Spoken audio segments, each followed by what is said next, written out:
collection permanente du musée du barreau de Paris, agrémentée d'une exposition temporaire, et nos collections racontent, on va dire, une autre histoire de l'histoire de France, une autre version de l'histoire de France, histoire judiciaire, histoire sociale, criminelle. Elle parcourt depuis le Moyen-Âge en passant par le procès de la citoyenne Capet, de la veuve Capet, dite aussi Marie-Antoinette, de son époux, Louis XVI, avec des documents exceptionnels et qui sont ici à caractère, on va dire, exclusif et inédit quasiment. Les procès de Dreyfus et de Zola, avec des archives formidables, les notes de plaidoirie de Laborie, bâtonnier, qui n'était pas encore bâtonnier mais qui était l'avocat notamment d'Émile Zola dans l'affaire J'accuse. La correspondance de Zola l'intéressait, c'est toujours une correspondance agréable d'un client qui sait reconnaître les talents de son avocat, les mérites de son avocat. Et puis beaucoup d'autres choses qui vont jusqu'au quasiment au XXIe siècle. Nous hébergeons ici notamment les archives de Jacques Vergès, celles de Jean-Marc Varro sur le procès Papon, des choses plus ou moins amusantes, mais toutes intéressantes, que je vous invite à regarder éventuellement pendant qu'on papotera ensuite, et que vous ne traquerez pas au verre de l'amitié, mais que vous achèterez les livres éventuellement de Marion Lachaise, et que vous viendrez leur parler de façon plus personnelle. Vous aurez un petit moment pour observer ici, puis pour revenir accessoirement tous les week-ends. C'est ouvert du samedi matin au dimanche soir. Il y a quand même une pause la nuit, sauf quand c'est la nuit des musées, mais donc de 10h à 18h en visite libre, ou alors vous inscrivez pour une visite collective et guidée passionnante avec Jean-Marc Esvan qui est ici et qui m'assiste. Vous avez évidemment, ici des choses qui sont en rapport avec la prison, l'univers carcéral, pénitentiaire, le bagne, la tôle et tout ce qui s'en approche. Nous ne les exposons pas toutes en ce moment, il doit y avoir juste le verrou d'un cachot de la conciergerie, mais nous venons d'acheter une porte. J'essaie de savoir si c'est exactement, je ne suis pas sûr parce que l'étiquette me semble mensongère, si c'est la petite roquette ou une porte de cellule, si c'est la petite roquette ou si c'est du côté de la prison de Lazare, de Saint-Lazare. Voilà, nous accumulons pas mal de choses quand même en rapport avec la prison. Nous trouvons légitime ici, en tant qu'avocat, citoyen, de s'intéresser à cette question. D'où est organisé donc de temps en temps des conférences qui peuvent porter aussi bien sur l'histoire du droit et de la justice que sur l'état éventuellement de la France pénitentiaire d'aujourd'hui. Ce soir, c'est la 6e audition du millésime 2016, je suis fatigué, j'anticipe déjà sur le programme, 2016 du musée. Les auditions sont contradictoires ici, ce qui est un principe auquel je suis attaché et qui parfois est un peu oublié.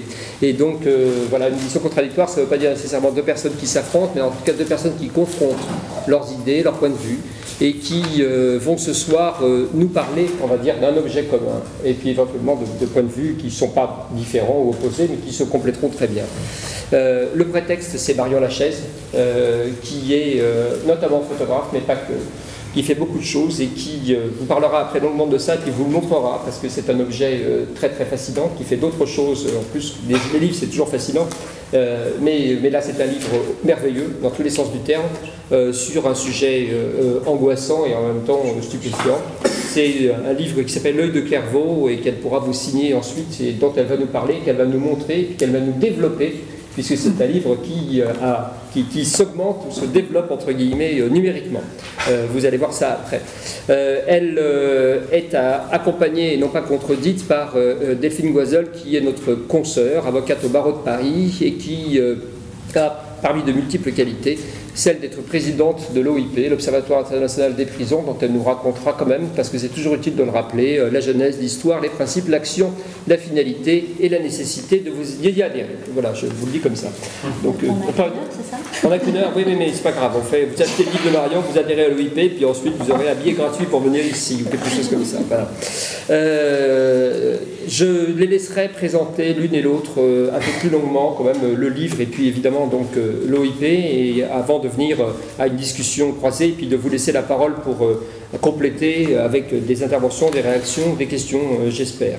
Vous dire quand même un mot de Clairvaux, très rapidement, dont Marion vous parlera, mais juste pour qu'elle aille directement au sujet. C'est une maison centrale que vous connaissez peut-être, non pas pour y avoir séjourné ou pour y avoir visité un client, mais c'est parce que c'est d'abord et avant tout un établissement, on va dire, monastique à l'origine, une abbaye transformée en prison. C'est le cas de beaucoup d'endroits qui paraissaient absolument, non pas merveilleux quand on y était moine, mais intéressants en tout cas architecturalement, historiquement. C'est le cas de Fontevraud, ça a été le cas d'endroits qui sont éparpillés aujourd'hui en France et en Navarre et qui ont été transformés au bénéfice de l'administration pénitentiaire.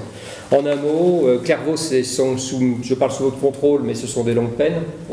Ce sont donc des gens qui sont là, on va dire, jusqu'à quasiment la fin de leur vie, ou en tout cas une bonne partie de leur vie, avec tout ce que ça comporte comme réflexion sur comment peut-on être condamné à finir sa vie en prison, qui est une question qui, moi, m'intéresse énormément et m'angoisse beaucoup, enfin m'intéresse, me laisse songeur comme remplacement de la peine de mort. Évidemment, nous sommes contre la peine de mort. La question, c'est de savoir si la perpétuité doit exister ou pas.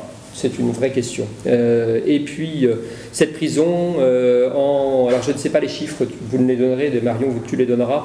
Il y avait quelques années, il y avait 240 places.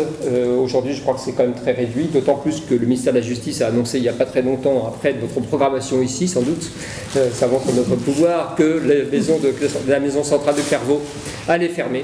Donc, il était peut-être temps, en tout cas, de faire quelque chose d'autre de ce bâtiment, et puis peut-être de construire une prison plus décente, ou autre, ou différente, que celle-ci qui a abrité, allez, on va le dire comme ça, quelques clients que moi je trouve intéressant de mentionner: Claude Gueux, la peine capitale, Auguste Blanqui, Charles Maurras, Lucien Rebattet, Pierre-Antoine Cousteau, Hélène Edith de Note-Samar, politiquement là il y a une série, Claude Buffet, Roger Bontemps, Illich Ramirez Sanchez, que vous connaissez pour être aussi Carlos, et puis Guy Georges par exemple. Voilà, ça vous donne une idée de la clientèle, entre guillemets, ou de la population que peut abriter Clairvaux. Tout le monde n'est pas de la même notoriété et du même acabit, tout le monde n'a pas commis, ou en tout cas n'est pas accusé ou n'a pas été condamné pour les mêmes choses.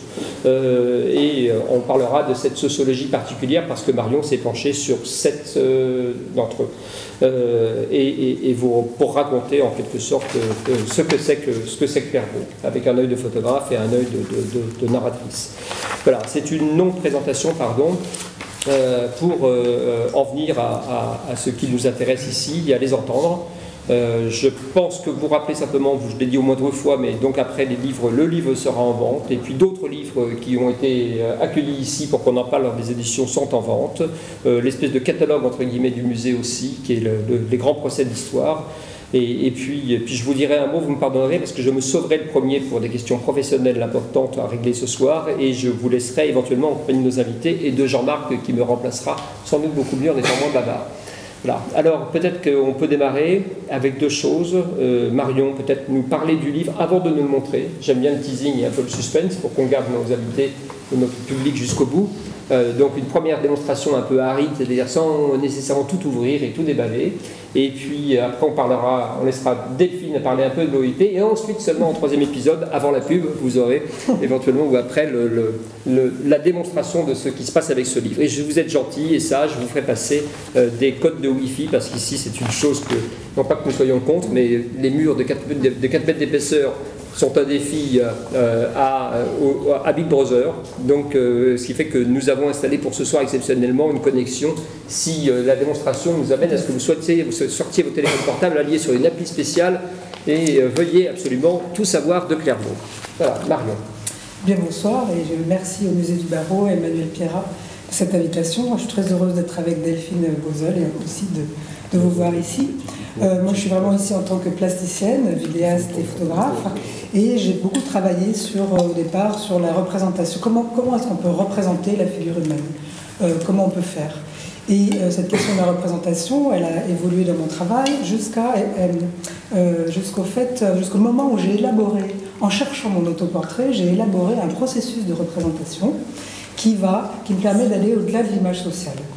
Si vous n'entendez pas assez fort, je les force à prendre un micro, mais je pense que ça n'est pas nécessaire. Très bien, parfait, merci. Bon. Et ce processus, en fait, passe par... Donc, le modèle fabrique un objet, ou me donne un objet.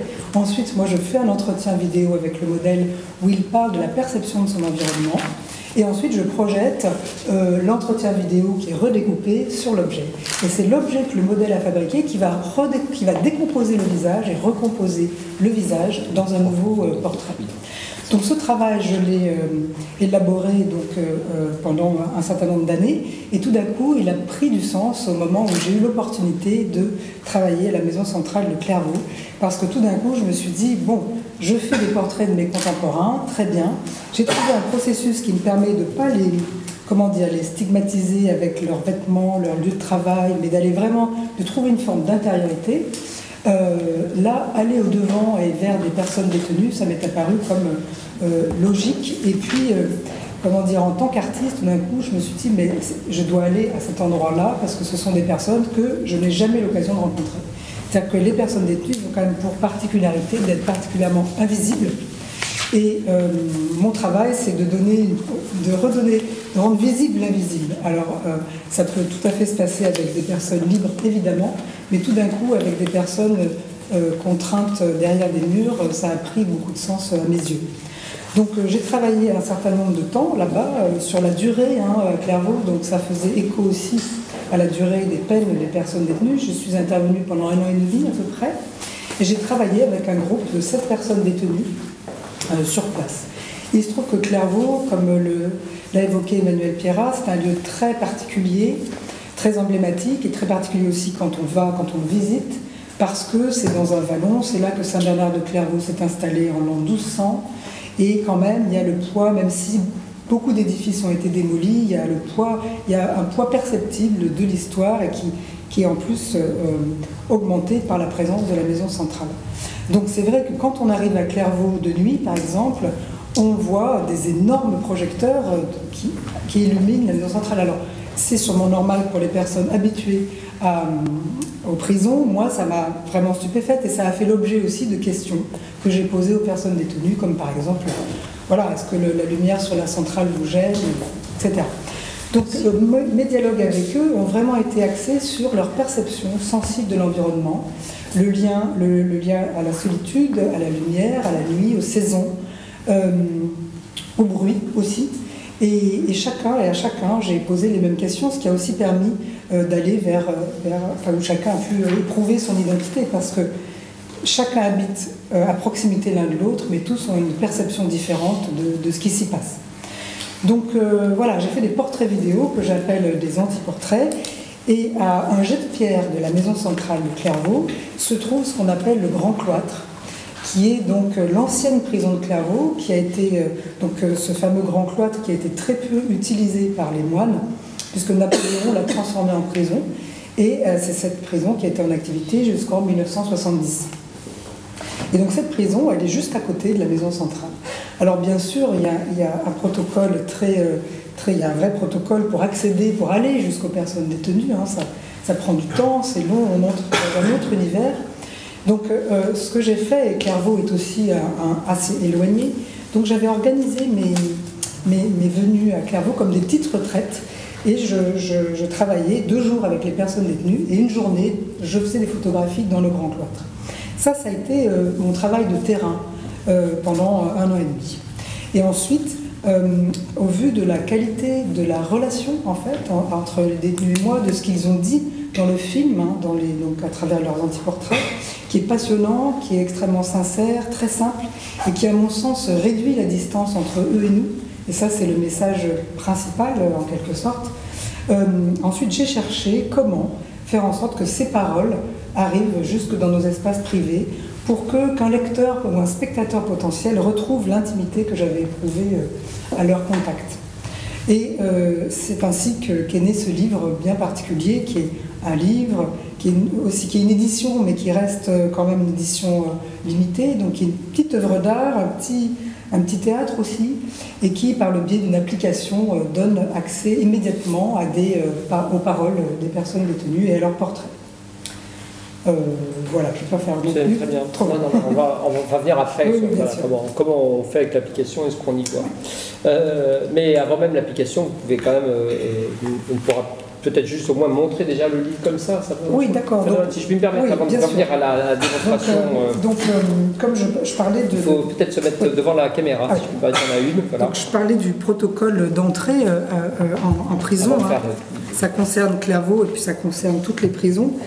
On passe des portes, on attend que la porte de derrière se ferme pour que la porte de devant s'ouvre. Enfin, Voilà, et puis progressivement, on sent qu'on entre dans une autre réalité, dans un autre réel. Et avec ce livre, j'ai tenté, par sa forme comme ça, de faire en sorte que le lecteur ouvre des portes. Parce que j'ai voulu, vous disiez, c'est un livre extraordinaire, et c'est vrai que par rapport à un contenu dur, j'ai quand même cherché à sortir du livre patrimonial ou du livre documentaire pour que le lecteur vive une expérience, en me disant c'est en vivant une expérience qu'il sera sensible aux paroles des personnes détenues. Donc en fait, on effectue une traversée du Grand Cloître. On peut l'effectuer en reconstituant les triptyques et on peut aussi l'effectuer en avançant de manière aléatoire. Et je tenais beaucoup en fait aussi à cette formule parce que ça fait de chaque visite du livre ou de chaque traversée du Grand Cloître une traversée individuelle en fait. Personne ne propulsera le livre de la même manière. Voilà. Et donc au cours de cette traversée, on traverse les cellules collectives du Grand Cloître qui se trouvent au rez-de-chaussée et à l'entresol pour progresser vers le premier étage où se trouvent ce qu'on appelle les cages à poules. Donc les cages à poules qui sont ici et qui ont été à un moment donné une amélioration dans le système carcéral, c'est comme ça que ça a été présenté, et qui sont en fait des sortes de petites cages en bois alignées en batterie comme ça. Et le Grand Cloître fait 50 mètres par 50 mètres, donc c'est très édifiant aussi. Comme on est dans un lieu, c'est à la fois glaçant et à la fois il y a une beauté. Et les cages à poules sont comme ça, il y en a une trentaine ou une cinquantaine d'affilée dans les grandes travées de 50 mètres de longueur. Et la particularité de Clairvaux, c'est qu'un grand nombre de cages à poules sont encore intactes. Alors c'est très poussiéreux, on regarde toujours si un bout de plafond ne va pas vous tomber sur la tête à Clairvaux, mais en même temps ça tient, et en même temps le fait que ce ne soit pas encore rénové, ça me semble important parce qu'il y a des traces qui restent du passage des personnes détenues. Donc ici ce que l'on voit, ce sont justement des cages à poules donc elles étaient individuelles et les détenus pouvaient les aménager comme ils le souhaitaient, en tout cas les peindre, coller des images, dessiner, se les approprier. Donc c'était important pour moi tout ça c'est à Clairvaux avec ces couleurs-là. Donc il y a aussi là-bas quelque chose d'extrêmement pictural et toute cette promenade est jalonnée par des grands œilletons, juste les œilletons, c'est vraiment important, par les œilletons, donc c'est ces formes-là qui sont en fait la particularité aussi de Clairvaux, et à partir du moment où le Grand Cloître a été transformé en prison, l'administration pénitentiaire a percé ses ouvertures dans l'épaisseur des murs. Et comme les murs font entre 60 et 80 cm d'épaisseur, on a ces formes qui vous surveillent quand on traverse le Grand Cloître et qui évoquent bien évidemment la surveillance, le regard, le point de vue, et qui, telles qu'elles sont montrées ici, sont vues de l'intérieur, du côté de la cellule. Stop. Pardon. Et parce que si on veut reparler du livre, il faut laisser parler un peu Delphine, et puis on va revenir après. Donc c'est pas je vous inviterai encore tout à l'heure de parler, Marion. Mais je pense que là c'est le moment pour Delphine d'abord d'expliquer un peu ce qu'est quand même l'OIP, à quoi ça sert, avant de venir éventuellement dire un mot ensuite de Clairvaux pour commencer à faire un peu le lien peut-être. D'accord, oui, parce que je te remercie aussi pour l'invitation, parce que je suis finalement doublement intéressée par cet ouvrage et cette rencontre, puisqu'en tant qu'avocate, j'interviens assez régulièrement à Clairvaux, donc je vais dans avocate m'occupant principalement de personnes qui ont été condamnées à des longues peines. Et puis depuis un an, effectivement, présidente de la section française de l'Observatoire international des prisons, qui est une association qui en 2016 fête ses 20 ans. Donc ça fait 20 ans que cette association existe et qui est une association qui a plusieurs missions, mais une mission principale de défendre les droits des personnes incarcérées. Je dis plusieurs missions parce que celle-ci, c'est la mission principale, et avec différents types de modes d'action, que ce soit par justement faire parler de la prison, parce qu'on en parle beaucoup, depuis un certain temps, les médias en parlent de manière considérable, mais pas toujours de la bonne manière. Donc nous essayons, nous, en tous les d'arriver à donner justement un autre regard sur les personnes qui sont à l'intérieur de la détention pour rappeler que ce sont des hommes et des femmes qui ont été condamnés mais qui vont un jour ressortir de détention et qu'il ne faut pas qu'elles sortent plus qu'assez qu'elles n'ont pu y rentrer et pour cela, que ce soit en termes de communication, en termes de présence auprès des personnes détenues, de leurs familles, de leurs proches, de leurs avocats, auprès des intervenants qui peuvent aussi trouver parfois des réponses auprès de nous. Et puis, s'est développé ces dernières années une importance aussi du contentieux, puisque de plus en plus le droit est rentré en prison, en tous les cas depuis maintenant à peu près 20 ans, d'où l'importance d'ailleurs que les avocats continuent de s'intéresser et s'intéressent de plus en plus au monde pénitentiaire, mais avec un certain nombre de recours qui ont été portés par l'OIP. Et encore tout dernièrement, vous avez dû entendre parler d'une décision du Conseil constitutionnel sur les problèmes de permis de visite et voilà, qui avait été porté par l'Observatoire international des prisons section française. Donc voilà ce qu'est l'OIP. C'est une association dont tu disais tout à l'heure qu'il faut aider. Donc je le maintiens et je le renouvelle encore dans le sens où, comme toutes les associations, on est confronté à des difficultés financières. Et par l'importance qu'elle peut justement représenter tant pour les personnes détenues que leurs proches, mais je disais donc les avocats et tous les intervenants qui peuvent avoir parfois des questions ou envie de dire un certain nombre de choses parce ces personnes ont constaté la violation des droits à l'intérieur de la détention. Ils peuvent trouver auprès de l'OIP un relais pour dénoncer, mais au-delà de ça, faire quelque chose de constructif pour la reconnaissance des droits. On peut déjà s'y informer, si je puis me permettre, je ne sais pas si ça existe encore aussi une version numérique, mais quand j'étais jeune avocat et que j'allais en prison, j'avais le guide du prisonnier qui était fait par des droits du prisonnier. Donc, guide du prisonnier, on en est la 4e édition. Là. Il y a un mot sur le guide du prisonnier? Alors, c'est un guide qui, donc, 4e édition et qui répond globalement à toutes les questions que peuvent se poser les personnes détenues ou leurs proches de l'entrée en détention jusqu'à la sortie de détention. Et moi, je m'étais penché dessus. Madame le vice-bâtonnière, vous voulez bien venir nous rejoindre. Madame la vice-bâtonnière ne voulait pas se faire remarquer. Elle a le droit de venir quand même vers ici et de dire un mot dans un instant. Un mot à 20h15. Parfait, tu vas bien. Dans un petit coin, il ne s'est pas marqué. Tu viens. Je montrer juste son intérêt pour le sujet, c'est tout. Parfait. Madame la vice-bâtonnière, elle est transparente, elle est pas en rouge. Donc, très bien. On vous donne la parole dans quelques instants, mais asseyez-vous, madame. Ah ben voilà, très bien.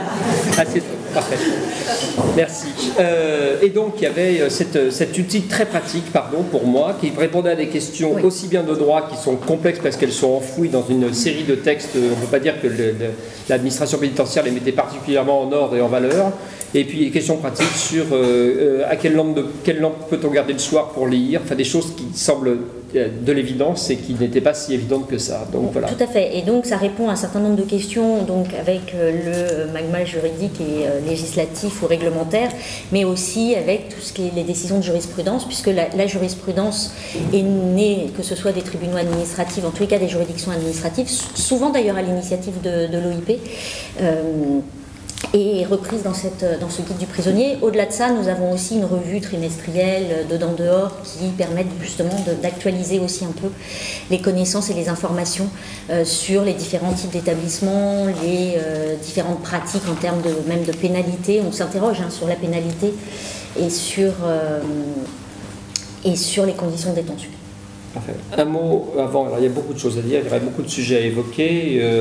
La fermeture de Clairvaux, par exemple, peut-être avant qu'on revienne sur Clairvaux, peut-être aussi un mot sur les combats actuels, mais ça va faire beaucoup de mots, et peut-être le souci de la retour des fouilles à nu, par exemple. Moi, je trouve une chose portée par un ministre de la Justice qui lui-même avait tenu un discours qui était contraire et qui était plutôt voilà. Mais il y a voilà. Alors peut-être sur Clairvaux, un regard sur Clairvaux et sur la fermeture annoncée de Clairvaux, et pour permettre ensuite à Marion de montrer plus amplement le livre, c'est-à-dire dans la version numérique, et ce qu'on peut voir comme en réalité augmenté, sur malheureusement pas tellement augmenté. Enfin, pardon, pas déformé en tout cas. La fermeture de Clairvaux, elle a été annoncée, je crois que c'était à l'ENAP, par le ministre de la Justice. Il faut traduire tous les acronymes. À l'École nationale de l'administration pénitentiaire. Ça a été un peu une surprise pour tout le monde, même si ça fait un certain temps que se posait la question de savoir si cet établissement devait fermer ou pas. Il a annoncé ça il y a 1 mois ou 2, et depuis, on n'a eu que des retours, en tous les cas, des syndicats pénitentiaires et des personnels pénitentiaires. Il y a eu un article encore très récemment où on va même interroger toutes les personnes qui gravitent finalement autour, que ce soit le cafetier du coin, et tout le monde s'oppose à la fermeture de Clairvaux sur place, enfin tout le monde, évidemment les personnels et moi, je me dis, enfin, je ne suis pas sûre qu'elle soit si réelle que ça, parce qu'il a déjà fait un peu marche arrière, puisqu'il a dit maintenant qu'il avait donné une mission d'enquête à l'agence pour les programmes immobiliers de la justice, à la Pige. Donc, voilà, je ne suis pas convaincue, mais bon... Après, ce sont des changements d'axe, comme dit notre... il ne veut pas parler de reniement ou de renoncement, et là je vais Non, mais une question alors plus concrète, pourquoi faudrait-il fermer Clairvaux du point de vue du ministère de la Justice, et pourquoi le faudrait-il du point de vue de l'OIP, avant que Marion nous explique, qu'en gros, nous montre encore plus ce qu'il y a à Clairvaux. Alors, ce que dit le ministre de la Justice, c'est fermer Clairvaux parce que elle n'est plus, c'est plus une prison qui est aux normes finalement de ce que sont les nouvelles constructions, qu'il y a beaucoup de travaux à faire et que ça va coûter énormément d'argent. Moi, pour tout vous dire, je n'ai pas encore de position, et à l'OIP, on n'a pas de position sur la fermeture ou pas, parce que fermer un établissement comme Clairvaux, qui est un des seuls établissements dans l'est de la France, alors après on a une Cisam qui est un petit peu plus loin, mais qui peut donc après poser un certain nombre de complications. Alors c'est vrai que c'est déjà effectivement compliqué, on le voit d'ailleurs un peu dans le livre, de venir jusqu'à Clairvaux. Mais c'est quand même à 5 minutes de la sortie de l'autoroute A5. Si c'est après pour nous mettre dans un autre établissement où on va avoir des établissements ultra modernes, enfin voilà, moi j'avoue ne pas avoir encore pris vraiment de position sur... Il y a un charme à l'architecture monastique quand on est en cellule? Non. Je me pose la question. Non, parce qu'on n'est pas du tout dans on n'est pas du tout dans la partie monastique. Voilà, eux n'y ont pas accès du tout. On est effectivement dans une partie, alors Marion pourra sûrement nous le dire, mais qui date de 1971, donc pour laquelle il y a eu un certain nombre de travaux qui ont déjà été faits, de rénovation, et qui finalement... Enfin, eux n'ont pas du tout accès à cette... Alors peut-être au quartier disciplinaire, au quartier d'isolement, où il faut traverser une partie de la détention, où là on marche sur des pavés. C'est assez impressionnant, ce quartier. J'y suis allée une fois. C'est vrai que c'est assez impressionnant, parce que là on a vraiment l'impression d'être dans des caves voûtées. Comme ici. Mais vraiment nettement moins agréable. Très bien. Oui, j'ai un peu le même sentiment. Enfin, la partie où sont les cellules, c'est une partie qui date des années 70. Certainement qu'elle ne doit pas être aux normes actuelles, mais j'ai surtout ressenti de la vétusté en allant au Mitard. Et là, c'est vrai que c'était assez impressionnant. Voilà, pour mon expérience. Moi, en même temps, voilà, j'étais dans des cellules d'accueillants.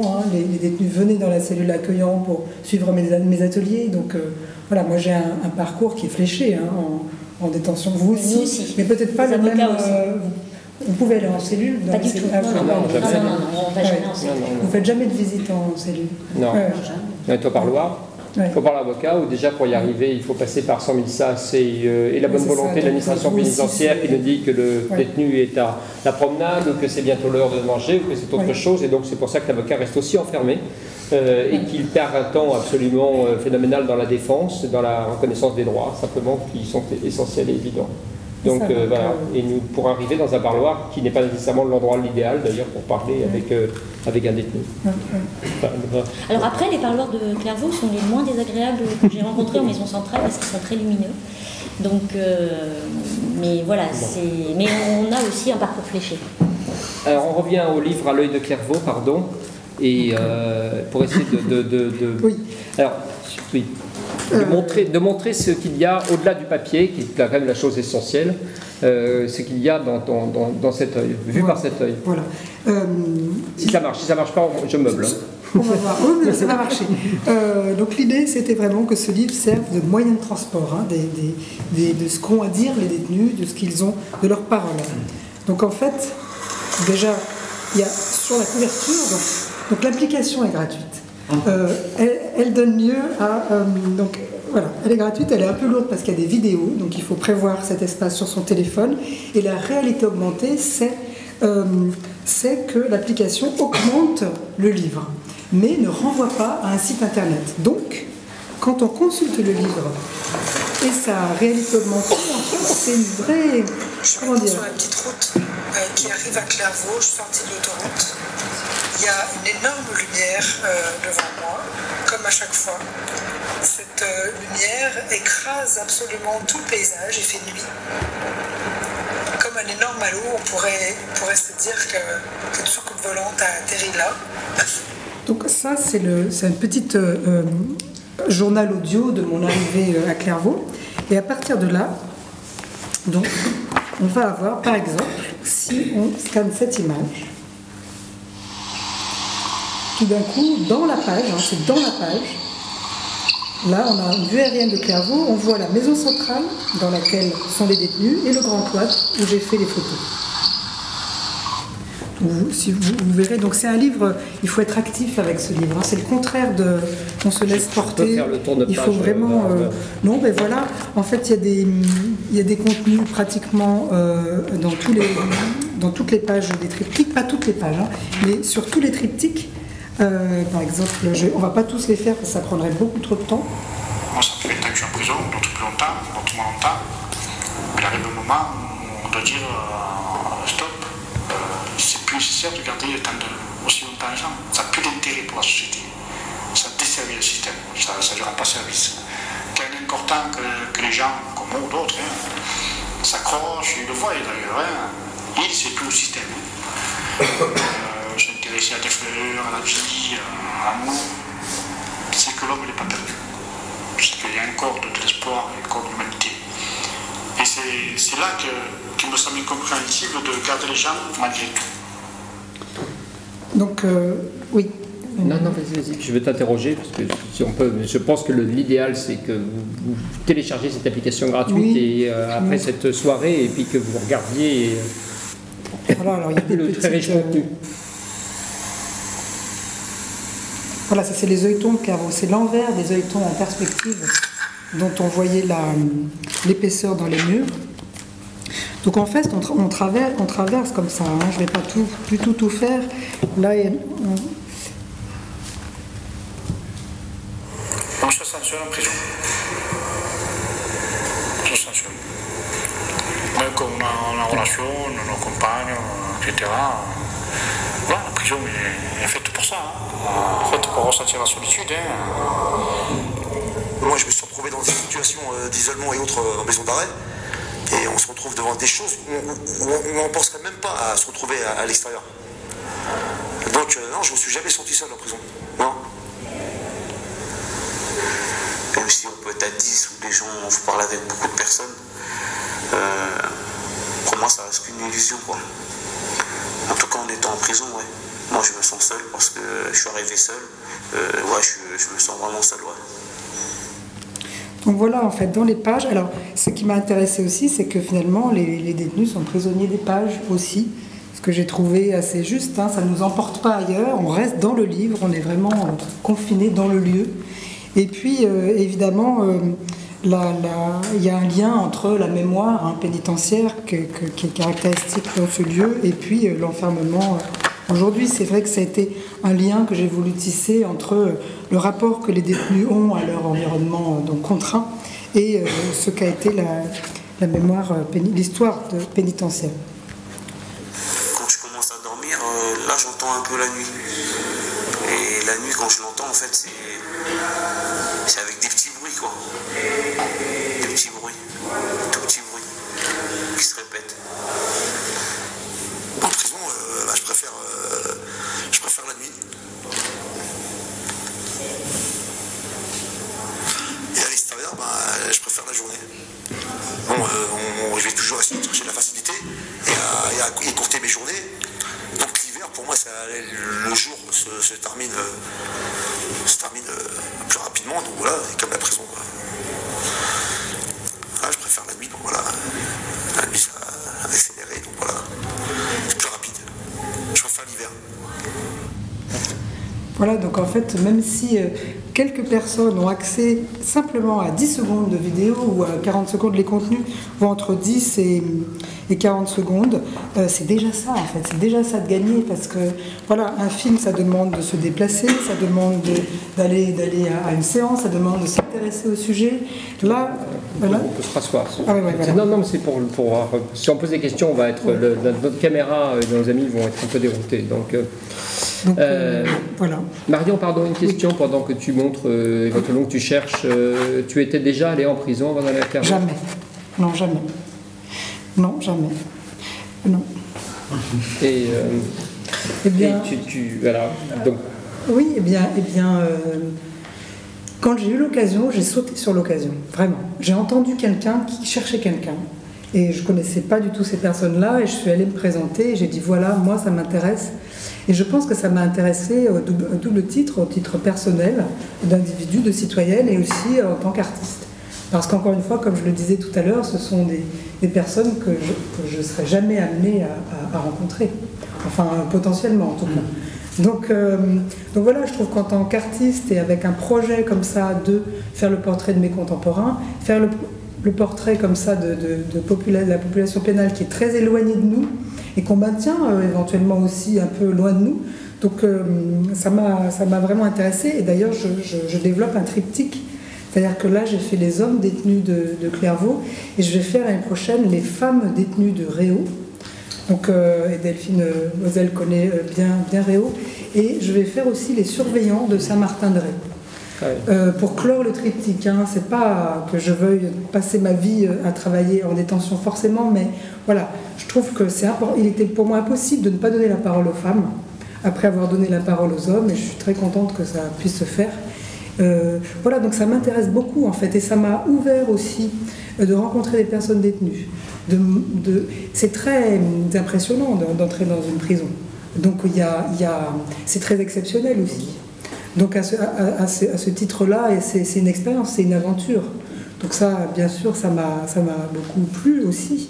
Et puis, comment dire, j'ai nourri un intérêt pour, bien sûr, les peines de prison, les détenus, et puis aussi pour la question pénale. Ça m'a amené au procès d'assises aussi pour me rendre compte, pour comprendre aussi comment les détenus avaient été jugés.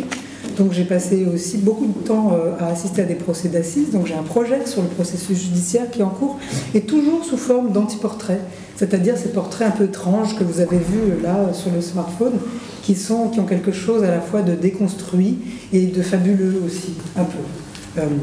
Voilà. Et voilà. Oui. Et par rapport au portrait, ce qui me semble juste, c'est de proposer quelque chose d'indéfini, enfin de défini par la voix, mais que le visage contienne des espaces de projection, des espaces de déambulation, des espaces pour l'imagination, voilà, parce que l'idée c'est d'aller au-delà des apparences avec ces portraits. Donc comment on fait quand on traverse Donc, deux questions complémentaires. Je voulais te poser la question de comment tu avais été amené à t'interroger à ça, mais visiblement c'est l'occasion qui t'a été de te greffer sur quelque chose qui était un projet en cours ou quelque chose. Pas en cours, mais un souhait en tout cas. Oui. Et puis j'ai une question complémentaire, c'est une fois on sait qu'on a la possibilité, on a quelle possibilité en prison? Tu dis que tu n'as pas vu de cellules. Ou tu ne pas en tout cas pour le travail, hein, pas pour la photo, pas pour voilà, comme les avocats ne les voient pas non plus. Oui. Qu'est-ce qu'on voit de ces lieux qui sont déjà cachés par définition et qui cachent? Qu'est-ce qu'ils cachent qu'on ne voit pas et qu'est-ce qu'on peut voir? On voit et on ressent ce dont je parlais tout à l'heure, ces portes qui s'ouvrent les unes après les autres, les unes derrière les autres. Là, celle derrière se ferme, et donc la suivante peut s'ouvrir. On entend le bip-bip des portes qui s'ouvrent. Donc tout ça, tout est important. Enfin, c'est tellement exceptionnel d'entrer en prison. Enfin, c'est comme ça que je l'ai ressenti. Tout est important. Et puis voilà. Et puis on a quand même l'impression qu'on s'éloigne voilà, que je m'éloignais de mon existence. J'ai vraiment eu l'impression que l'air se raréfiait et qu'il changeait de molécules et que Clairvaux était sous une cloche comme ça. Donc voilà, c'est extrêmement à part, c'est isolé, et en même temps, dans cet univers-là, voilà, il y a de la vie, il y a de la structure, il y a de la hiérarchie, il y a de la violence, il y a... Donc voilà, moi j'ai... Justement, le cheminement vers les personnes détenues m'a beaucoup saisi. Et en effet, je n'ai pas visité les cellules. Même, par contre, dans le livre, ils décrivent leurs cellules. Je leur ai demandé, est-ce que vous pouvez décrire votre cellule? Et là, on se rend compte, dans le livre aussi, que sur les 9 mètres carrés de cellules, chacun construit son petit univers. Et il y en a un qui dit que donc c'est 9 mètres carrés et qu'il a 6 espaces à l'intérieur de 9 mètres carrés. Un autre qui dit que l'espace est séparé par des cordes. Un autre qui dit qu'il met des barreaux, il met des couvertures sur ces barreaux pour ne pas les voir, et l'objet qu'il va faire en terre glaise, ça va être des barreaux. On l'a vu là, d'ailleurs, hein, Hakim, sur le téléphone.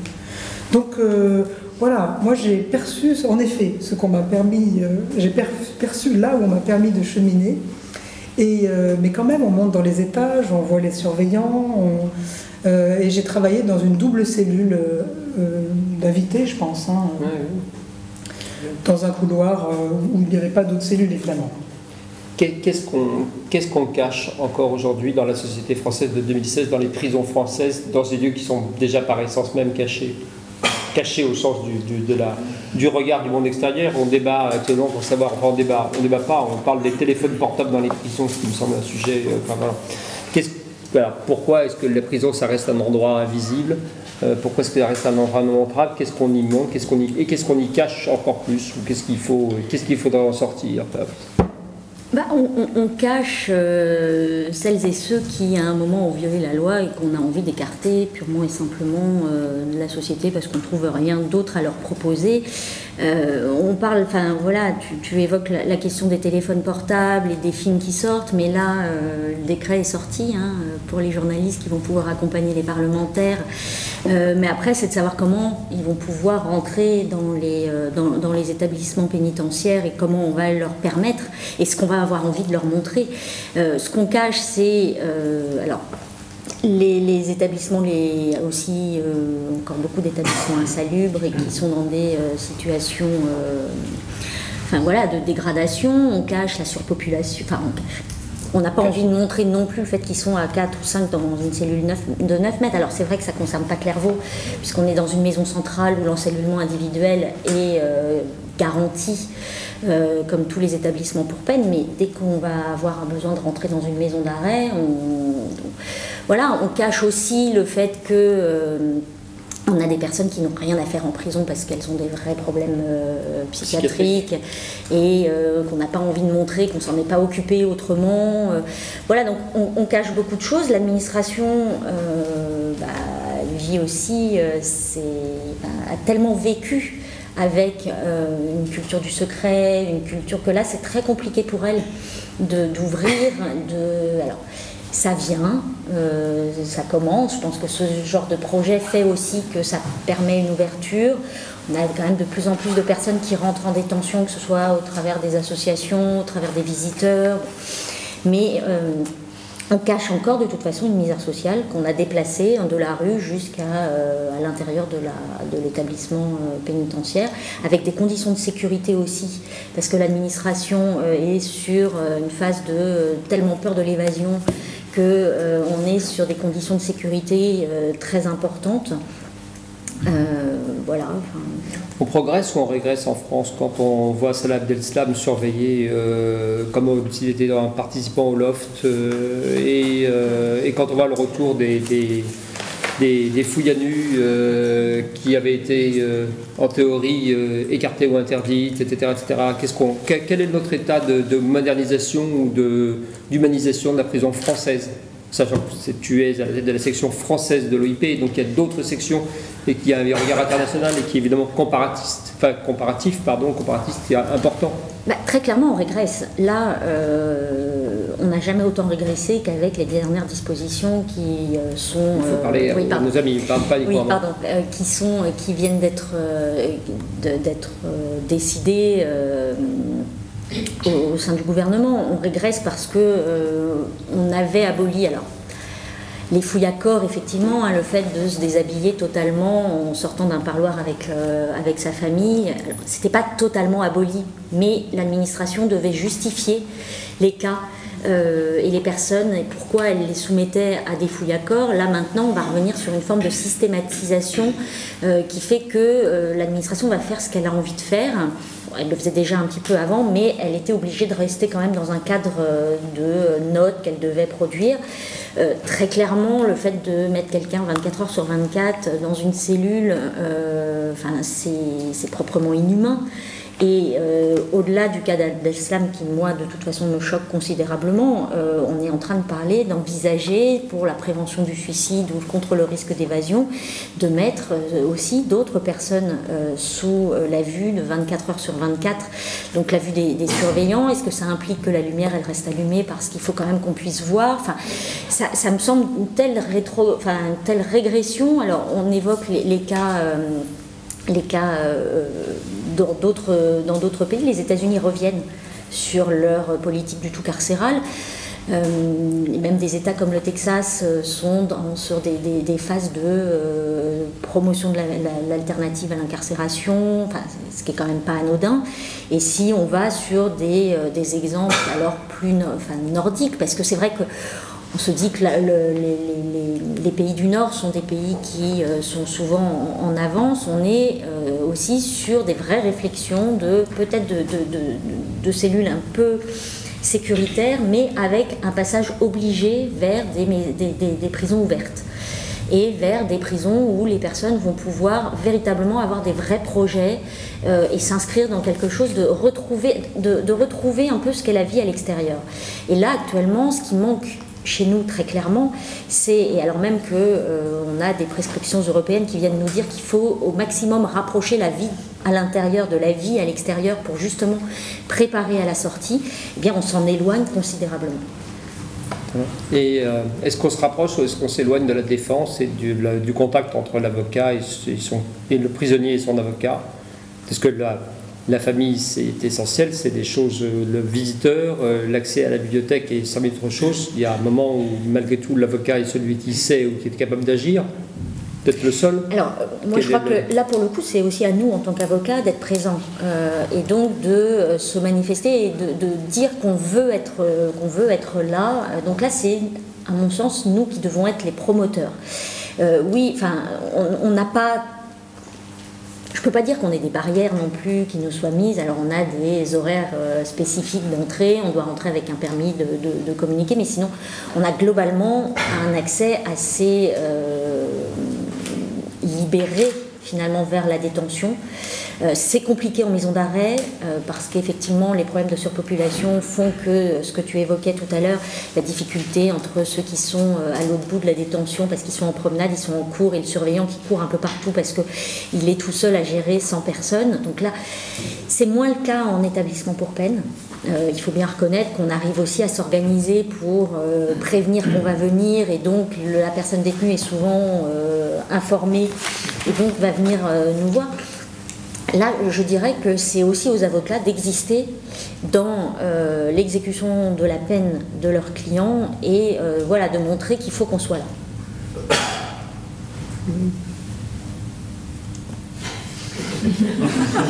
Le message est transmis. Voilà, si vous adhérez à l'OIP, vous savez à quoi vous attendre, ce serait très important, mais en plus vous saurez que vous avez du boulot et vous ne pouvez pas vous contenter uniquement de plaider une première fois et puis après voilà. Voilà, je crois que c'est au-delà de l'OIP, là pour le coup, je crois que c'est aussi notre mission, nous en tant qu'avocats, d'être là du début jusqu'à la fin. Et la fin, c'est pas après l'audience de plaidoirie, c'est aussi, et justement d'être là au moment où il va y avoir... sur les conditions de détention, sur les commissions de discipline, sur la préparation à la sortie. Est-ce que, sans violer le secret professionnel, je crois que tu as un client qui fait partie du livre, oui. Qui n'est pas lequel. Est-ce que tu retrouves une parole qui est par le deuil de Marion? Est-ce qu'elle a enregistré, puisqu'elle a écrit, est-ce qu'elle a photographié quelque chose de nouveau, quelque chose d'un regard, je ne sais pas, différent? Est-ce que tu apprends, toi, qui est la multi-récidiviste spécialiste de la prison, donc, qui suit ce détenu? Non, alors je le suis plus, mais je l'ai été pendant un certain temps et j'ai retrouvé ce qu'il me disait. Hein, c'est un condamné à perpétuité et toute la difficulté aussi d'imaginer la suite quand on n'a pas de fin de peine et qu'on ne sait pas trop, enfin qu'on ne sait pas ce qui va se passer. Non, moi j'ai été particulièrement intéressée, c'est vrai, j'ai toujours un peu peur, je dois le dire, sur des ouvrages parce que présenter ou dire qu'on a des beaux livres ou ce genre de choses autour de la prison, c'est tellement compliqué, même de pouvoir dire qu'on fait quelque chose de beau autour de la prison. Et pourtant, hein, je sais que là pour le coup à Clairvaux, que ce soit par aussi le festival Ombre et Lumière avec la musique et puis cet ouvrage, je dois dire qu'on arrive à... Enfin, vous avez réussi aussi à faire rentrer quelque chose de beau dans le sens où c'est une forme de liberté à un moment de pouvoir parler. Et c'est ça qui m'a intéressée, c'était d'entendre leur voix. Je crois qu'au-delà d'un livre, on a là au moins la parole de ceux qui sont à l'intérieur, qui disent ce qu'ils ont envie de dire sur leurs cellules, sur leur rapport à l'autre, sur la solitude. Ça a été effectivement, et c'est marrant de voir qu'ils n'ont pas le même entre certains qui disent on est tout seul, on rentre en prison tout seul et on est tout seul, et l'autre qui dit non, on n'est jamais seul. Enfin, ces perceptions. Et sur le bruit, sur le fait d'être toujours vu par tout le monde. On retrouve globalement ce que... enfin, j'ai véritablement retrouvé ce que mes clients de Clairvaux, mais même d'autres établissements et condamnés à des longues peines me disent ou expriment quand ils peuvent le faire, ce qui n'est pas non plus donné à tout le monde, sur ce qu'est leur vie à l'intérieur. À Clairvaux aussi, ce qui est spécifique, c'est comme c'est près d'une forêt, la nature est importante et tous on parlait des animaux qu'ils entendent, des oiseaux, des oies, des grues, qui partent en migration, et donc Kamel les guette et les voit. Voilà, il y a ça qui est très et des corbeaux. Voilà, les corbeaux. Oui. Et la migration. Oui. Et c'est ça qui est particulier à Clairvaux. C'est peut-être sûrement pas le cas à Réau. Enfin, par exemple, voilà, Clairvaux, c'est dans un val, hein, comme ça, hein, le val d'Absinthe. Voilà, c'est une des spécificités du lieu. Mais moi, je suis tout à fait d'accord avec vous, toi, sur le fait de ne pas faire un beau livre. C'est pour ça que je ne voulais pas faire un beau livre patrimonial, parce que le patrimoine de Clairvaux, c'est saisissant, mais en effet, c'est évidemment saisissant et beau. Et je voulais faire un outil, en fait. Je voulais faire un outil dont on puisse se servir et dans lequel on puisse accéder de plein de manières. Donc on peut ouvrir les pages comme on veut, on peut reconstituer les triptyques, on peut utiliser son application, son iPhone ou sa tablette, ça marche sur tablette. Voilà, multiplier les accès à ces contenus, à ces questions que pose l'enfermement longue peine. Voilà, c'est vraiment un outil. Deux questions, pardon. Si tu veux réagir, je vais te laisser réagir, mais j'aurai après une question ou deux, puis avant de passer la parole à nos amis. Madame le vice-bâtonnière, vous pouvez d'ailleurs prendre la parole maintenant. Avant de vous sauver, je serais ravi que vous puissiez intervenir malgré tout. Et je vous invite à... Non, vous allez venir ici, à poser votre sac, et après vous filez. Il me fera tout jusqu'au bout. Voilà. Donc, je trouve important qu'une avocate qui s'occupe de la défense et qui s'occupe notamment de beaucoup des mineurs puisse nous dire un peu de... Pardon. Alors, vraiment, 30 secondes. Si je suis venue, c'est pour elle. Merci. Parce que c'est vrai que l'OIP fait des choses absolument formidables, que la problématique des prisons est une problématique qui... Alors on ne s'habitue jamais, il ne faut jamais s'habituer. Et je crois que les avocats ne s'habituent jamais. Et c'est drôle parce que là vous parliez de plusieurs portes d'entrée, et je me disais c'est incroyable de parler de plusieurs portes d'entrée en prison alors que on est... tous s'y enfermés, et c'est vrai, les odeurs, c'est vrai les bruits, et chaque fois, c'est la même chose. C'est cette sensation de pénétrer un autre monde qui est totalement cloisonné. J'allais dire, je sais pas pourquoi tout à l'heure je pensais à ça. Je pensais aussi, ça n'a rien à voir, hein, mais je pensais à l'hôpital. C'est-à-dire qu'il y a des mondes, c'est un monde. C'est un monde à part entière. Et aussi, je crois qu'un des sujets auxquels les avocats doivent aussi s'intéresser, c'est... on parle des dossiers. On ne parle pas de l'intérieur de la cellule, on ne parle pas de toutes ces choses-là. Et je crois que les détenus, contrairement à ce qu'on pense, qu'ils soient majeurs ou mineurs, sont d'abord ne parlent pas ou ne répondent qu'à ce qu'on leur demande, et deuxièmement sont extrêmement pudiques. Et donc pour s'y intéresser, je crois qu'il faut ne pas hésiter à un moment donné à creuser même ce qui nous dérange. Parce que tout à l'heure vous parliez, je ne connais pas Clairvaux, je ne connais que les maisons d'arrêt, hommes et femmes, et vous parliez effectivement des 9 mètres carrés, et je pensais à ces 9 mètres carrés avec 4 personnes dedans. Avec comment se créer son espace lorsqu'on est dans 9 mètres carrés à 4, quoi. Je crois que c'est que oui, on a un vrai combat à mener, mais comment dire, il faut nous aider à le mener dans la mesure où déjà le fait d'aller en détention, d'attendre, etc., on a passé beaucoup de temps, que de voir notre client repartir, on repasse beaucoup de temps, et que du coup on a tendance, bon, parce que nous sommes avocats mais aussi humains, à quelquefois ne pas peut-être aller jusqu'au fond du fond, et c'est ce que fait l'OIP. Quand tu posais la question tout à l'heure de dire mais est-ce que c'est mieux, c'est de pire en pire. C'est de pire en pire. Et je crois que les avocats sont aussi là pour le dire, parce que la société ne veut pas l'entendre, parce que les journalistes, ne veulent pas forcément l'entendre, et c'est pour ça que je le dis, et que c'est peut-être pas un sujet qui est suffisamment porteur à un moment donné où on est là pour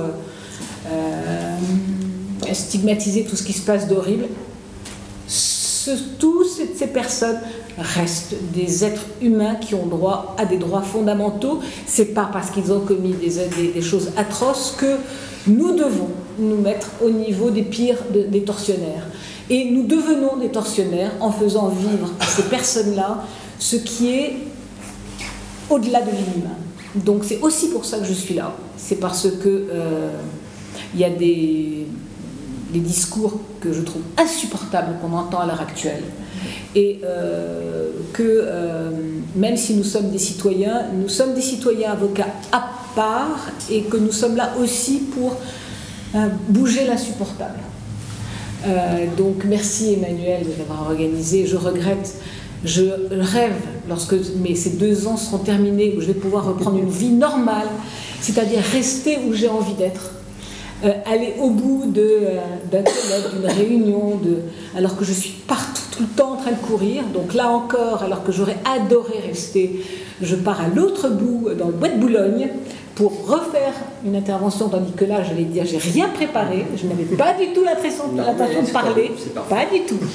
Je voulais, et donc oui, chacun, qu'on soit journaliste, qu'on soit avocat, qu'on soit tout simplement artiste, nous devons porter des combats qui font partie de notre humanité et de notre, disons, de notre colonne vertébrale d'être humain, on va dire.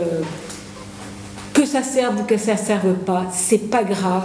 Il faut jamais baisser les bras. Voilà ce que je voulais vous dire. Bravo, merci. Je ne suis pas là non plus pour être applaudi. Parfait. Allez, bon courage pour la suite. Nous reprenons notre entretien.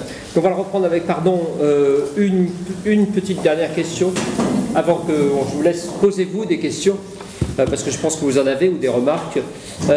Si je devais faire une échelle entre la pire des prisons françaises et pas la meilleure, mais voilà. Quelle est la pire, quelle est celle qui est la moins pire, la moins catastrophique ou la plus acceptable, et puis quel est l'indice dans lequel Clairvaux, avec la particularité d'être une maison centrale, se situe? Ça, c'est la question piège. Il n'y a aucune prison. Enfin voilà, là c'est un sentiment totalement personnel. Actuellement, il n'y a aucune prison qui, à mon sens, peut être classée de bonne prison ou pas. Alors, je ne connais pas la prison ouverte de Casabiande en Corse, mais à la limite, je dirais que c'est vers quoi il faut aller, puisque là, on a véritablement des personnes détenues qui sont sûrement le plus près de ce que sera la vie dehors. Donc voilà, pour moi, mais je ferai pas de. Et quelle est la pire?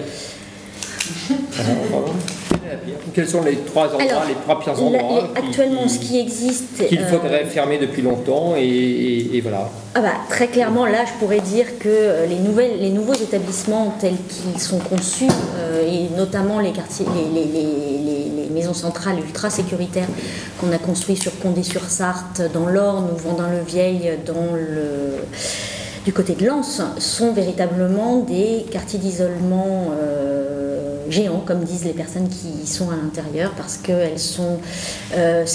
Bon, que du béton, d'accord, toutes les nouvelles prisons maintenant, mais avec des tout petits compartiments, ils sont 6 et ils ne se voient qu'entre eux, ils ne peuvent pas bouger sans être accompagnés d'un ou deux surveillants selon le degré de dangerosité qui est donné par l'administration pénitentiaire. Donc voilà, là ça me semblerait être véritablement des concepts qui n'auraient jamais dû être créés.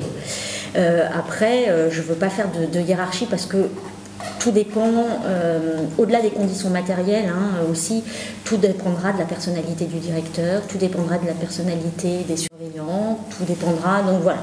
Je peux pas, je me refuse à faire de hiérarchie, parce que c'est vraiment une question difficile. Tu vas chercher à me piéger. Tu chercher à tirer le meilleur de toi-même, comme tu peux l'être d'habitude, comme tu l'es souvent. Je pense que maintenant, sauf si vous voulez, parce que vous pourrez vous faire parler pendant 2 heures, toutes les deux, chacune et l'autre. Alors je pense qu'il faut laisser la parole circuler, ou se libérer, comme on dit aujourd'hui. Donc parfait. Oui, j'ai une question. Est-ce que du coup, vous avez eu la possibilité, les personnes détenues qui ont participé à ce projet, est-ce qu'elles ont eu la possibilité de voir le travail complètement fini? En fait, est-ce que vous avez pu faire rentrer votre téléphone portable et leur montrer, enfin, légalement je veux dire, mais et leur montrer à la fois le livre et l'application En fait, j'ai commencé à travailler en 2011 et le livre est sorti en 2015, fin 2015. Donc ce que je leur ai montré, c'est leur anti-portrait à chacun, je leur ai donné, et aussi le film complet qui dure 15 minutes, qui est redécoupé ici. Et c'est des années plus tard que j'ai commencé à me dire il faut que ça sorte autrement que par les voies habituelles, et que j'ai pensé à ce projet. Et quand j'ai voulu savoir s'ils étaient toujours à Clairvaux, en fait sur les 7, il y en a 2 qui étaient encore là, les autres sont partis dans d'autres établissements, donc je leur ai envoyé l'ouvrage. Alors eux pourront pas, ou pourront le consulter, dans quelles conditions, je ne sais pas, mais ils pourront aussi, s'ils l'ont reçu, enfin si c'est allé jusqu'à eux, ce que j'espère, ils pourront peut-être le donner à des gens, à des proches qui pourront l'activer. Voilà. Mais c'est vrai que ça s'est étendu dans le temps parce que voilà, c'est une temporalité particulière. Mes amis, mes confrères. Vous avez tissé un lien assez fort avec eux pendant 1 an et demi. Et au bout de ces 1 an et demi, vous avez été capable de rompre le lien d'une façon assez évidente, où ça a été compliqué pour vous. Vous avez dû avoir un processus mental pour pouvoir ne plus leur parler, alors que vraisemblablement vous avez passé plusieurs jours avec eux par semaine pendant très longtemps. Comment ça s'est passé un peu cette rupture? Est-ce que vous l'avez, ou est-ce qu'avec certains vous avez continué à avoir des courriers, une espèce de correspondance qui aurait pu être une continuité du lien dont vous parlez? Ça ne s'est pas passé comme ça. Moi, j'ai jamais rompu en fait. C'est vraiment le sentiment que j'ai eu parce que moi, j'ai continué à travailler sur le projet. À partir du moment où j'ai cessé les interventions en détention, j'ai affiné le montage, j'ai cherché à le diffuser, j'ai travaillé sur le livre, j'ai cherché un éditeur. Moi, j'ai travaillé en fait avec la matière. Donc, moi, j'étais avec eux. C'est eux qui n'étaient pas avec moi en fait. C'est plutôt ça. Donc moi, j'ai pas eu cette sensation de rupture. Je dirais que là, je vais faire cet été une exposition à Clairvaux, à côté de la détention, et je pense que malheureusement, ils ne pourront pas la visiter, alors que c'est à 100 mètres. Bon, et qui va montrer l'ensemble du travail que j'ai fait à Clairvaux. Et je dirais que c'est cette exposition qui clôt mon cycle à Clairvaux, en fait, en ce qui me concerne. Par rapport à eux, quand je leur ai envoyé les DVD, j'ai jamais eu de réponse en fait. Et je sais que j'ai parlé à des gens qui m'ont dit mais c'est drôle que tu n'aies pas eu de réponse, comment ça se fait? Donc peut-être qu'à Clairvaux, voilà, je me suis aussi heurtée à, peut-être parce que c'était la première fois, peut-être parce que c'est toujours comme ça, mais on ne sait pas bien comment les choses circulent en fait.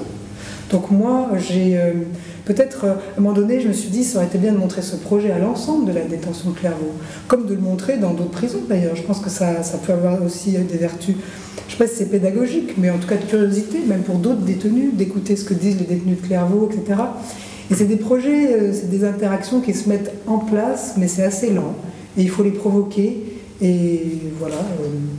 Moi, je suis très disponible pour montrer le travail, et il y a des choses, il y a des croisements qui se font, mais je ne suis pas restée en contact avec eux. Là, en envoyant le livre, j'ai donné mon adresse. S'ils veulent, mais peut-être que le livre leur paraîtra loin de l'expérience qu'on a vécue, en fait, à eux. Donc... Deux questions dans le même fil. En fait, est-ce que vous avez présenté tout ça au personnel de l'administration pénitentiaire, aussi bien terrain qu'encadrement, surtout qu'il y a des recrutements... Fort pour qu'on entende la question. Il y a des recrutements conséquents actuellement, voilà. Et également, je veux dire, à des jeunes en situation de pré-délinquance, est-ce qu'on vous fait intervenir? Pour le moment, j'avais envie de faire une démarche auprès de l'École nationale de l'administration pénitentiaire pour proposer de montrer le travail, pour proposer de faire la présentation. Donc ça, je vais faire la démarche parce que je me suis dit que voilà, ce serait bien. Mais je suis très... voilà, pour moi, ça fait partie de mon travail que de montrer cet objet et du coup, ça permet la diffusion des paroles, enfin, ça sert vraiment de médiation. Donc voilà, mais j'ai pas eu l'occasion de faire ça. Et sur les pré-délinquants? Non, pas du tout. Parce que ça paraît que parfois c'est une fierté pour eux d'avoir une période d'incarcération, parce que ça permet de rentrer dans... Oui, non, ça, peut-être qu'en voyant certaines réalités, aux longues peines, certes, mais c'est quand même... D'autres questions, chers amis? Des confrères? Oui. Est-ce que ça vous a appris sur les prisons et sur l'homme en prison? Est-ce que c'était très éloigné de ce que vous imaginez? Déjà, j'ai essayé de rien imaginer. Et puis de me concentrer sur le terrain, le moment où j'y allais. Donc j'avais de l'appréhension, évidemment, beaucoup. Mais ce qui est bien, c'est qu'une fois que j'ai été sur le terrain, l'appréhension s'est estompée et là, j'ai été aux aguets. Et je dirais que c'est pour ça qu'il faut diffuser ces paroles-là, parce que ça réduit, ce que je disais, ça réduit la distance entre eux et nous, et ça me paraît essentiel de dire ça. Et puis de casser les représentations qu'on a habituellement des longues peines, du grand banditisme, voilà, de dire eux c'est nous et nous c'est eux, en fait, quelque part. Même si nous, on n'est pas encore, j'en sais rien, passer le cap, mais c'est de réduire cette distance, que c'est ça que je trouve le plus dramatique. Et moi, j'ai passé des moments réellement, comment dire, on a discuté, on a partagé des moments, ils ont partagé l'expérience de création de leur portrait, hein. C'était une aventure pour eux, parce que c'était quand même leur visage, ça allait être leur portrait, donc il y avait une aventure, et pour moi aussi, parce que moi je ne sais jamais à quoi va ressembler l'antiportrait avant qu'il apparaisse. Et quand j'ai amené tout le matériel en détention, donc les objets, les entretiens redécoupés, le projecteur vidéo, etc., je leur ai montré. J'avais préalablement fait des esquisses vidéo à mon atelier. Et une fois que je me suis dit, tiens, là, il y a une image qui est pas mal et qui peut leur ressembler, et puis qui sort du réel et qui apporte quelque chose, j'ai fait des petites séquences que je leur ai montrées. Et je leur ai montré comment j'avais travaillé. Et eux, ils ont adoré ça, en fait, parce qu'il y a de la surprise. Ils étaient contents. Et ils m'ont dit... ils m'ont dit, voilà, on ne savait pas vers où on allait avec toi, Marion, mais alors là, voilà, ils ont été surpris dans le bon sens. Parce qu'en même temps, cet atelier-là, que j'avais appelé expérience de création, c'est là qu'ils valident aussi leur portrait. C'est là qu'ils disent, d'accord, je veux bien être représenté sous cette manière. Donc en fait, l'humain, effacer, gommer complètement la personne incarcérée, l'éventuel criminel. Ce que vous avez l'air de dire, c'est que vous avez eu un humain comme n'importe quel autre humain que vous avez porté. Mais bien sûr, bien sûr. C'est évident, mais oui, bien sûr. Oui.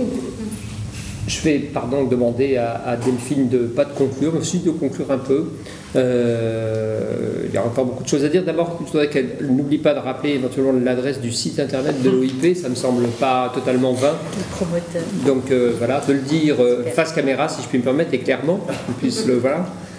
Non, alors, et avant que tu dises, avant que vraiment tu ne dises le mot de la fin, si je puis me permettre, et je reprendrai la parole juste pour conclure vraiment.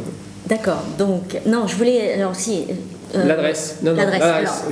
www.oip.org. .oip.org, enfin www.oip.org. Voilà. Non, mais donc là, on trouve toutes les informations sur l'OIP, tout ce qu'on peut faire, comment nous aider, comment... voilà. Et je voulais juste rebondir parce que ça rejoignait aussi un petit peu... je crois qu'avec des ouvrages comme cela, effectivement, c'est ce qui permet à un moment de diffuser l'idée que ce sont des hommes et des femmes. Et nous, on a travaillé à l'OIP, on avait fait notamment, et ça rejoignait, des textes qui avaient été publiés, alors c'était l'année dernière, une campagne « Ils sont nous », pour bien montrer, et donc avec des textes qui reprenaient 8 parcours de vie et des écrivains comme Philippe Claudel, comme... enfin, je ne les ai pas tous en tête, mais qui avaient justement aussi réécrit un peu les histoires. Mais voilà, ils sont nous, c'est aussi pour montrer que quand ils sont derrière les barreaux, ils ne perdent pas leur qualité d'humain. Et je trouve que ça, le fait d'entendre leur voix a aussi cet attrait, puisque ça les rapproche de nous. Bon, alors donc, oip.org, et puis le livre de Marion Lachaise, donc L'œil de Clairvaux, auquel je dois ajouter quand même qu'il est préfacé par Christiane Taubira. Ah, puis avec... c'est important, avec des textes de Philippe Artière, de Sonia Faure, de Jean-François Leroux d'Huys, d'Olivier Marbeuf et de Denis Salas, que l'on salue au passage. Voilà, je dois vous dire aussi, avant d'abord vous remercier infiniment. Merci. Et dans un format qui est vraiment toujours un petit peu frustrant, et voilà, donc vous êtes plié à cet exercice de présentation d'un univers qui pourrait, voilà, qui mériterait largement qu'on s'y attarde plus longtemps. Je vous indique, chers amis, que la prochaine audition du Musée du Barreau aura lieu le 27 juin prochain avec François Gibault, mon prédécesseur, qui est aujourd'hui conservateur honoraire du Musée du Barreau, mais toujours avocat bon pied bon oeil et toujours plaidant. On dit militant en Haïti, pardon, d'où je reviens, on dit que les avocats sont militants pour dire qu'ils sont actifs, donc je trouve que tu pourrais voilà, te rapprocher des barreaux d'Haïti, il y a un vocabulaire qui est intéressant pour les avocats qui combattent. Voilà. Et puis il sera associé en contradiction avec notre confrère Emmanuel Romanowski, parce que qui est le président des anciens combattants du Palais, c'est un jeune président des anciens combattants. Et le livre de François Gibault, qui est le prétexte de son invitation, c'est un livre sur les avocats et la Grande Guerre. Nous avons remonté à la surface les archives de 14-18 du barreau de Paris, les correspondances qui ont été envoyées aux bâtonniers, il y en a des milliers. Et je vous rappelle qu'un tiers du barreau est mort, un tiers du barreau de Paris est mort au front ou a été fusillé. Des confrères font partie des victimes, d'autres ont été désignés pour représenter ou défendre les mutins, les soldats, racontent comment ils ont plaidé donc dans un univers et un droit qu'ils ne connaissaient pas, au motif qu'ils faisaient du droit des affaires la veille et du droit civil quelques jours avant, quelques mois avant. Ces lettres sont absolument extraordinaires et incroyables, et François Gibault les a mises en scène, se les a appropriées entre guillemets pour parler de notre destin pendant ce qui est célébré à coups de rassemblement, mais restera quand même une boucherie. Voilà, donc le 27 juin, pardon, c'est pas tout à fait glamour non plus, mais je pense que c'est nécessaire et utile. Et voilà, je vous remercie tous d'avoir été présents, et on continue à se parler à l'autre bout du musée, dans la partie Moyen-Âge, qui me semble appropriée pour la prison, c'est-à-dire là où se situe notre librairie chérie, LexisNexis, place Dauphine, et qui est ici ce soir. Merci aux Nôtes de Paris aussi pour nous avoir filmés et nous mettre bientôt sur YouTube et sur leur site internet et sur tous les moyens numériques qui nous permettent de nous évader un petit peu. Merci Emmanuel.